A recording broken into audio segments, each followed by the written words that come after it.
Una película comunica emociones, hechos, sueños, realidades o fantasías, y lo hace a través de imágenes y sonidos. El cine es, por tanto, un lenguaje de imágenes con su propio vocabulario, su sintaxis y su gramática. ¡No, Jamie, por lo que más quieras, siéntate!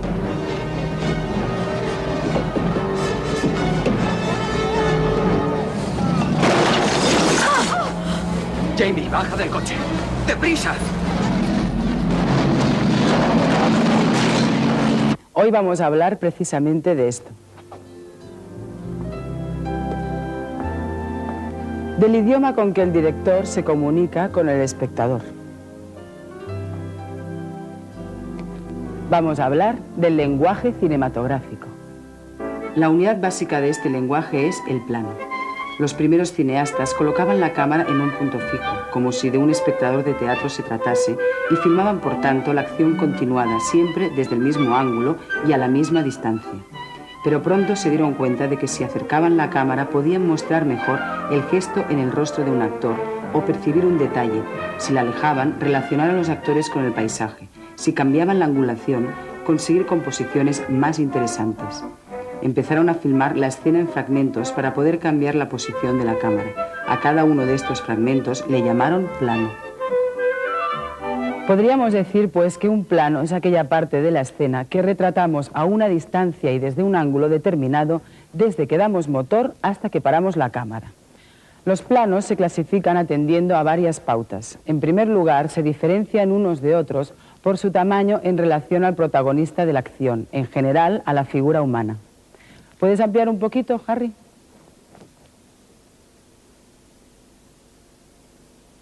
poquito más.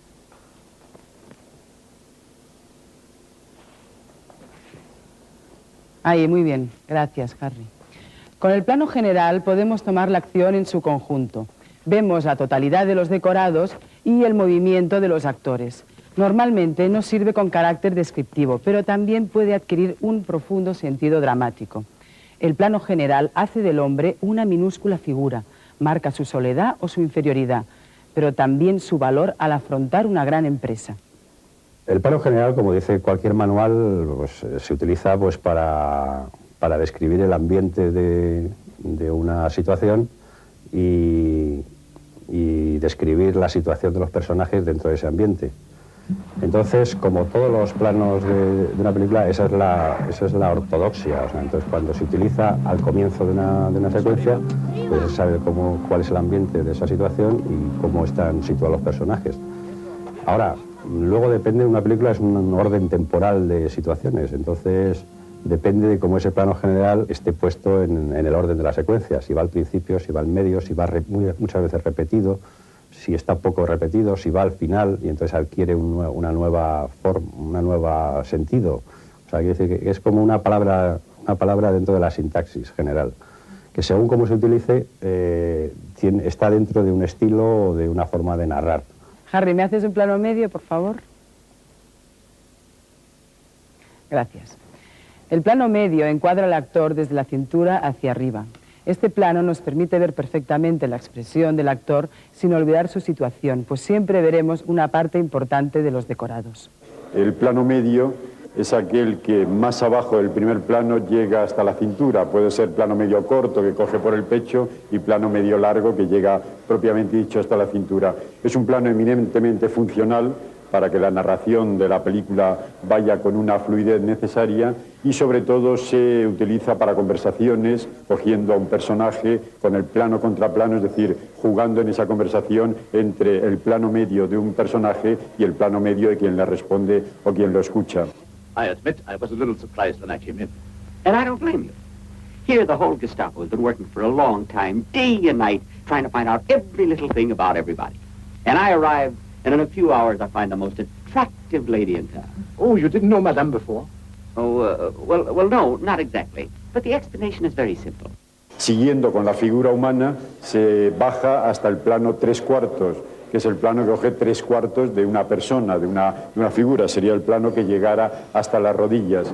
Es un plano que también se conoce en el argot cinematográfico por el nombre de plano americano, porque el cine americano es el que lo ha utilizado de una manera fundamental. Hollywood lo popularizó Hay muchas teorías sobre por qué. Unos dicen que porque como los actores y las actrices son a menudo muy bajitos, así no se les veían los pies y no se sabía exactamente su tamaño. También en las películas del oeste, porque así se podían ver las cartucheras con los revólveres de los distintos personajes. Pero de cualquier forma ha sido un plano que permite que haya, además del actor protagonista, otros personajes a quien se vea a su lado, e incluso también es funcional, como decíamos, del plano medio, porque coge el ambiente, coge parte de lo que hay detrás del actor o de los actores que están en ese plano. El primer plano encuadra al personaje desde el busto o simplemente su rostro. Es una de las aportaciones específicas más importantes en el cine, ya que no interpone ningún obstáculo entre el espectador y el espectáculo. Como decía Jean Epstein, no se conserva la vida, se penetra en ella. Tiene un alto contenido psicológico y dramático. Nos permite ver el interior de los personajes, los aísla del mundo exterior, o sea, del decorado, y podemos indagar en su universo personal, en sus pensamientos y en sus emociones. Yo soy una devota del primer plano, así, y soy una devota de dos cosas que generalmente no gustan demasiado en el cine, o parecen como antiguas, que son el primer plano y el encadenado. A mí me parece que un encadenado es un recurso narrativo que a veces dice muchas cosas, ¿no? Bueno, el primer plano pasa lo mismo. Lo que pasa es que el primer plano no se debe abusar. O sea, el primer plano es una cosa tan delicada. Lo que pasa es que hay una cosa muy interesante. El cine es aproximación, el cine es introspección. Hay cosas que una cara dice, si estás muy cerca las dice todas. Un guiño de un ojo, un tic, una arruga, una cosa a veces tiene un valor increíble. Para conseguir un tamaño de plano determinado podemos alejar más o menos la cámara o utilizar un objetivo más o menos largo. Los objetivos se distinguen entre sí por su distancia focal y tienen sus propias características. Un mismo tamaño de plano puede resultar diferente según lo hagamos con un angular o según lo hagamos con un teleobjetivo.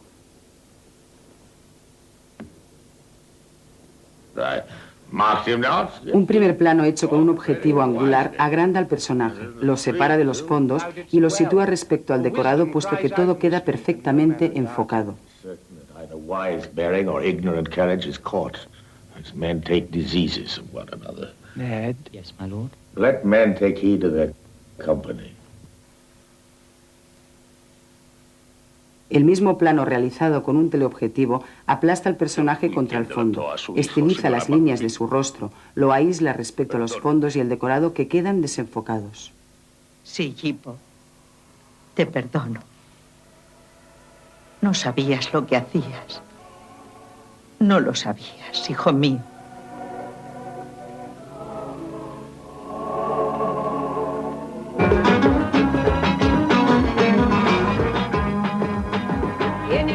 En los planos generales podemos observar de igual manera la diferencia de efecto. El angular nos da la sensación de que los personajes avanzan con rapidez, se nos vienen encima.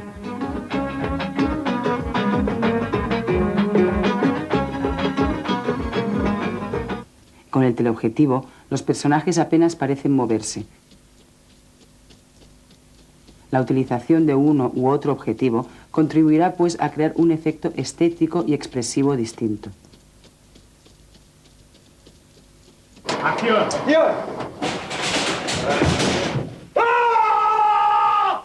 También la angulación y la altura de la cámara juegan un papel fundamental para aumentar la expresividad de un plano. Normalmente, la cámara se sitúa a la altura de los ojos de los personajes. Esta es la perspectiva más lógica, puesto que corresponde a la mirada del espectador, pero la alteración de esta regla puede crear efectos muy interesantes. Cuando situamos la cámara por encima del nivel normal de la mirada, produce la sensación de empequeñecer al individuo, lo sitúa en una posición de debilidad frente al mundo. Lo veis, ¿no? A este plano le llamaremos plano picado. ¡Mira, no cometa esa locura! En Roma, ciudad abierta, Rossellini nos cuenta la secuencia de la muerte de María desde un punto de vista normal, pero el último plano está tomado desde arriba. Este picado convierte a María en un ser frágil y débil, presa de un destino inevitable. Cuando situamos la cámara en un nivel inferior al de los ojos del personaje, le confiere una impresión de superioridad y de triunfo. El plano contrapicado agranda a los personajes, tiende a magnificarlos y a darles poder.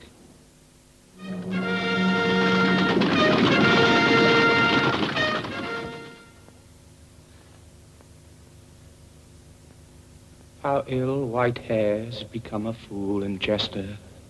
En esta secuencia podemos observar cómo la utilización de planos picados y contrapicados expresa visualmente la relación de poder entre los personajes.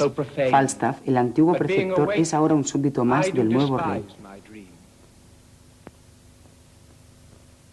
Make less thy body hence and more thy grace. Leave gormandizing.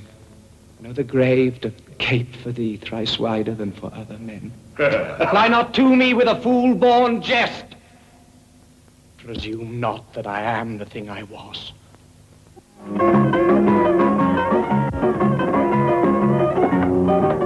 Cuanto más acusadas sean estas angulaciones, mayor efecto dramático consiguen en el plano.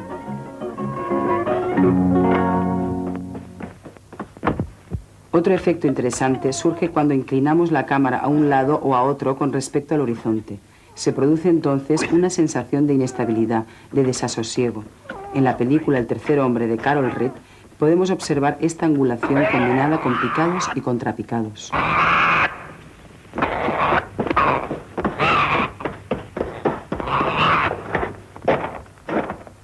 Hasta aquí hemos hablado de planos estáticos en los que la cámara permanece en un lugar fijo.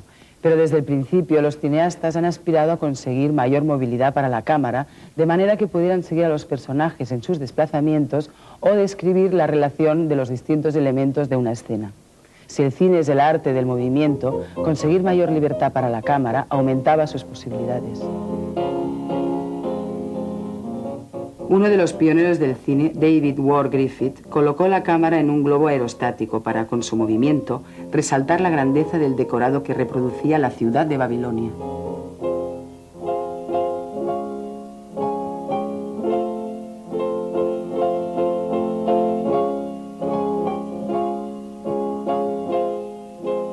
Evidentemente, se podían conseguir movimientos de cámara asociados al desplazamiento de trenes, de automóviles o de aviones, pero siempre en situaciones muy determinadas. La mayor parte de los movimientos requerían desplazamientos más cortos o de mayor precisión. Con la ayuda de nuestro equipo, vamos a conocer algunos de los aparatos con los que se consiguen. Motor. Al girar la cámara sobre su eje en el trípode, hacia la derecha o hacia la izquierda o bien de arriba a abajo, conseguimos un movimiento descriptivo al que conocemos técnicamente por panorámica. Vamos a verlo.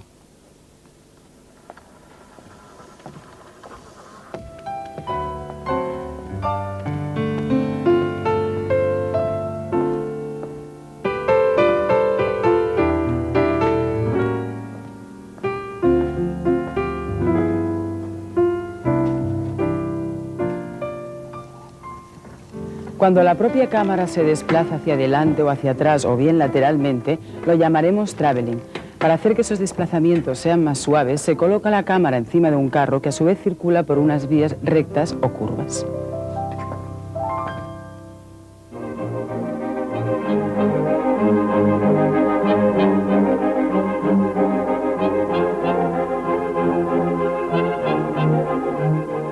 El acercamiento de los personajes también lo podemos conseguir mediante el uso del zoom, un tipo de objetivo que combinando varias lentes nos permite acercar o alejar las figuras.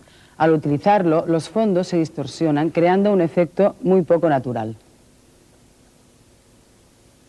La utilización de la grúa nos permite combinar los movimientos horizontales y verticales, dándole una gran movilidad a la cámara.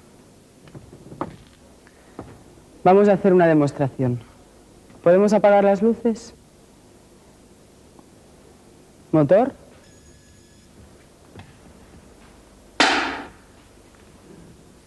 Acción.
Actualmente se utiliza también una suerte de grúa electrónica manejada por control remoto o incluso por ordenador que permite a la cámara realizar movimientos imposibles por medios convencionales y con una precisión absoluta.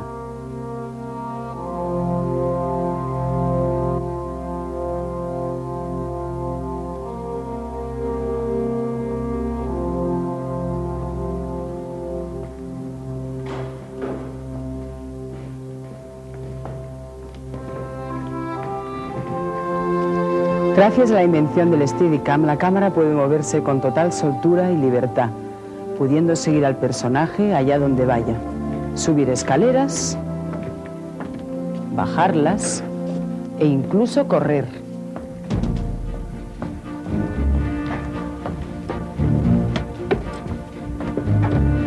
También puede introducirse en pasillos y laberintos. Como veis, el Steadicam es casi perfecto. Un poco de paciencia, hombre. Sam, por favor. Simon está rodando la Navidad en la calle con la unidad. Le diré que pase por ahí si quieres. No puedo esperar a Simon. Pues dejemos el asunto. Es mío. No voy te para allá, oigo. Sam. ¿Sabes lo que te digo? Si no me das esa unidad, tendré que robar una. Por favor, Tarbor. Todos estos movimientos han dado gran libertad a los cineastas a la hora de realizar sus películas. Pero como ocurre con el tamaño de plano y el ángulo de cámara, también tienen su significado estético y narrativo que cada director puede aplicar según su imaginación o su criterio. Los movimientos de cámara fundamentalmente para mí dan volumen a la escena, al plano, ¿no? En el momento que tú mueves la cámara, la superficie deja de ser plana y se convierte en algo con profundidad y con volumen, ¿no? Fundamentalmente es eso, con lo cual hace mucho más rico el espacio. Eso por una parte. Por otra parte, que la cámara esté siempre contando lo que tú quieres contar, en el sentido de que si la cámara está siempre con el actor principal de la escena y por otra parte la cámara está mostrando lo que ese actor está viendo, de esa manera podemos conseguir identificación con ese espectador, con el actor, identificación del espectador con ese personaje, ¿no? Si nosotros mostramos lo que ve el personaje, estamos viendo lo mismo que ve el personaje y al mismo tiempo que él lo ve. Entonces es un poco... Los movimientos de cámara para mí están justificados, como te vuelvo a decir, todos los elementos de la película en función de lo que se está contando, ¿no? Si el personaje anda pues, y quieres mostrar un punto de vista, ese es su punto de vista, ¿no? Y también, bueno, enriquecen mucho los aspectos visuales de la película, ¿no? También, al ser muy complejos de hacer, los movimientos de cámara necesitan mucho más tiempo, que al final es dinero, al final es presupuesto, entonces vamos siempre limitados. Es decir, más movimientos de cámara es más tiempo, es más dinero.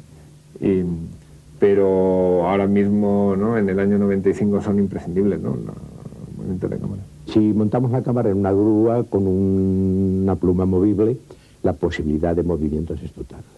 Y entonces de la combinación del movimiento en el plano y del movimiento del plano, según el criterio del director, es cuando surge la puesta en escena.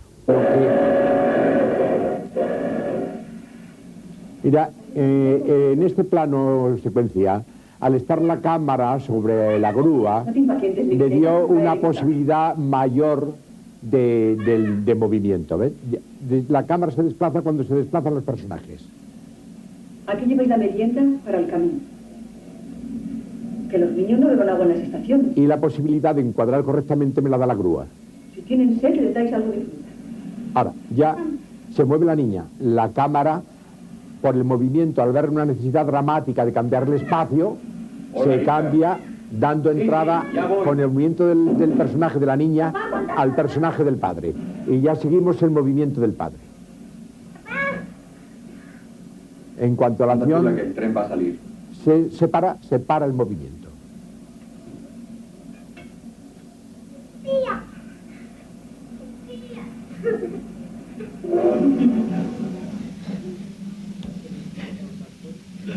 Bueno, una dirección precisa, milimetrada del movimiento de los personajes. Es que si no, la grúa no los podría seguir. Y la grúa tiene que llevar una precisión de movimiento exacta. Adiós, Tula. Te deseo mucha suerte. De verdad, Tula. Pienso primero en la puesta en escena, hacer una puesta en escena real, que ellos se mueven realmente y luego que la cámara lo siga.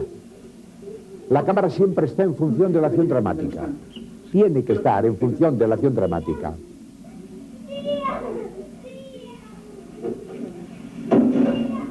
Ahora ya se producen dos movimientos, que es el que representa lo que ella pierde, que se le va, de lo que ha perdido, que se le va, que cada vez aumenta más, pero todavía seguimos con el ritmo de ella y en contraste con el ritmo del tren que se va desplazando, cada vez más. Ella se para, ahora adquiere el movimiento de atrás mayor intensidad dramática.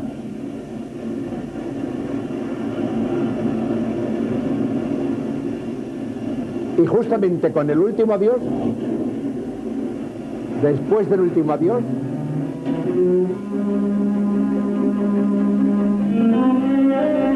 la soledad.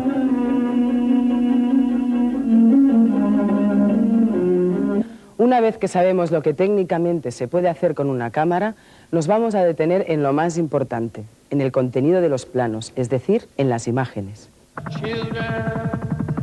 La elección de una perspectiva cenital, un plano picado, para presentar el protagonista de Apocalipsis Now, nos habla de un hombre abrumado por la experiencia de la guerra. Las aspas del ventilador sugieren la de los helicópteros y avanzan el tema de la película.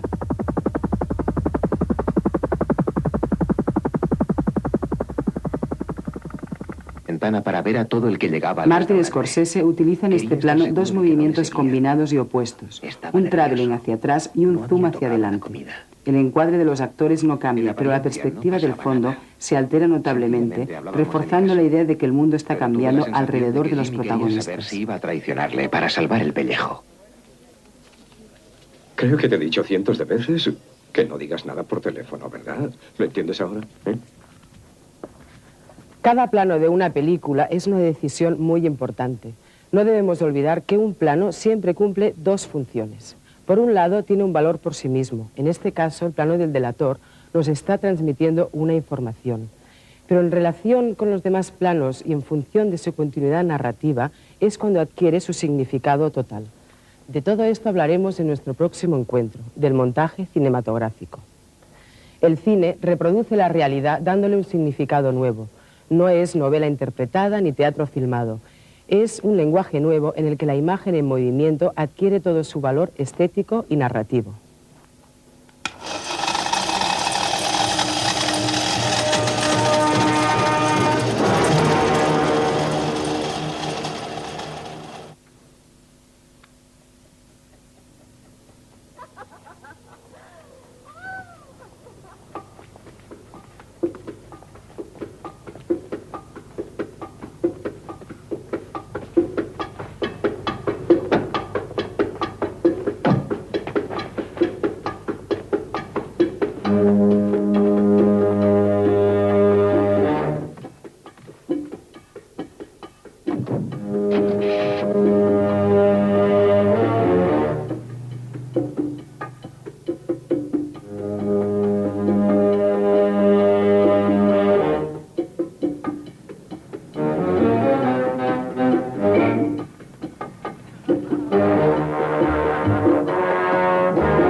You folks American citizens? I am, yes. Where were you born, miss? Mrs. What? Philadelphia. The name is Vargas. Hey, Jim. See who's here? Sure, Mr. Vargas. Out on the trail of another dope ring? Out on the trail of a chocolate soda for my wife. Your wife? Barely a bride, officer. Hey, can I get through? A lot of talk up here about how you cracked that Grandy business. Yeah, we hear you caught the big boss. Only one of them. The Grandys are a big family. Good night. No purchases, Mr. Lineker. Hey, I got this... You're an American citizen, miss? No, I got this ticking noise. Yeah, okay. No, really, this Good night. ticking noise in my head.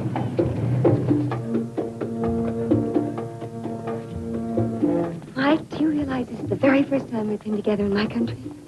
Do you realize I haven't kissed you in over an hour?